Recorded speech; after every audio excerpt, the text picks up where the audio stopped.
it's Karen, and welcome back to the Sea Moss Dispensary. Okay, y'all know why we're here today. By the title of the video, we are here today with yet again another BSG related video. So, if you watched my previous videos, if not, this is your sign to go back and watch. I'm still in the pre-op phase, so we're going over our pre-op, going through our pre-op appointments and everything like that, and also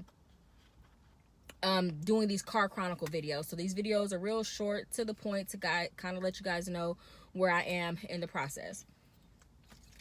So today is February 23rd, and if you watch the previous videos, you know that today is the date of my second dietitian visit, and that went pretty smoothly. And if you watch the previous videos, you also know that I was supposed to have my EGD done, which is basically this, when they take the scope of your esophagus and your stomach to make sure you don't have any hernias or anything like that. That was supposed to be on February 21st, but they called me. That was supposed to be on Tuesday. They called me last Thursday and basically pushed that appointment out and rescheduled.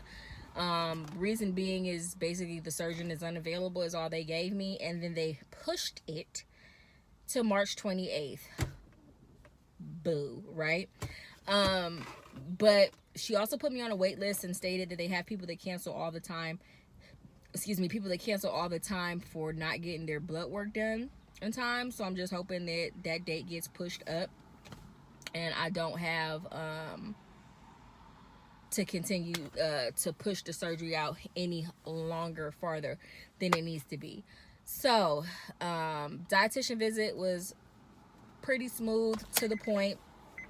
Okay, I basically lost another, like, I think 2 pounds, so total down, I think I'm 7 pounds down from my pre-op weight. I don't have to be on any type of pre-op diet as of now, but basically just being more mindful of what I'm eating and more accountable with these trackers. I don't have one with me, but the dietitian gave me a tracker to basically write down your food, what you eat, the time that you eat it, how many grams of protein is in it, and like what you consume for that day. A checklist, like, did you drink 64 ounces of water, did you consume any caffeine, did you have any carbonation, did you stay below your fat and sugar intake. So pretty simple.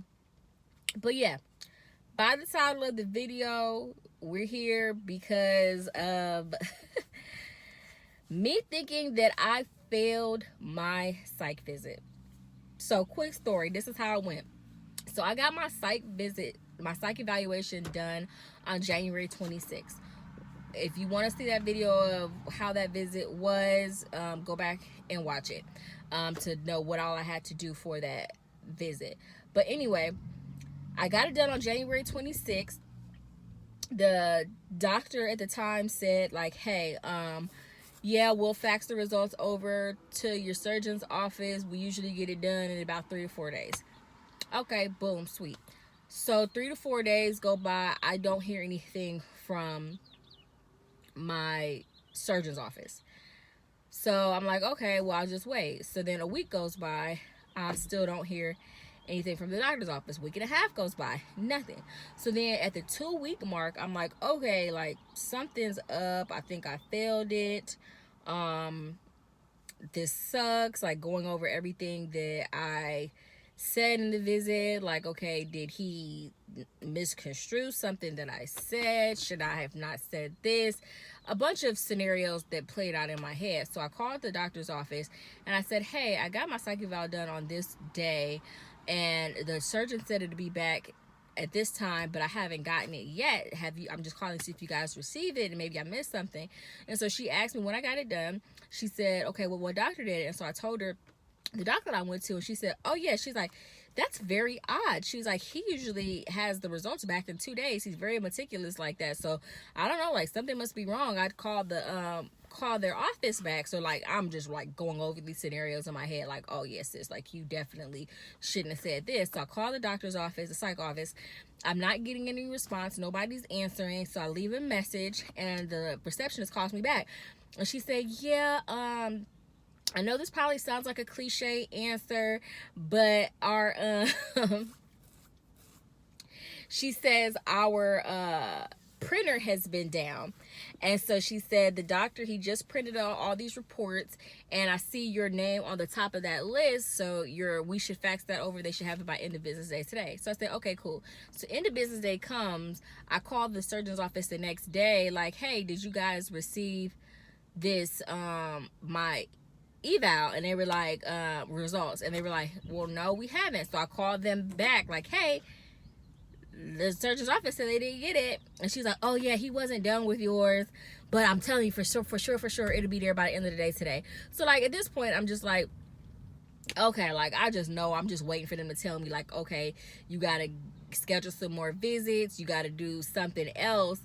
And I finally check my chart, and it says that, and if you don't know my chart, that's basically like whatever hospital organization you use, you can go on there, view all your appointments, messages from your doctors and things like that. So I checked the my chart, and it shows that they received it and that it got sent to another doctor for review. So in my mind, like, I'm playing out the worst case scenario. I'm like, oh yeah, sis, like, it's definitely over from here. Like, just push that out your mind. Like, you're not getting surgery right now. That's it.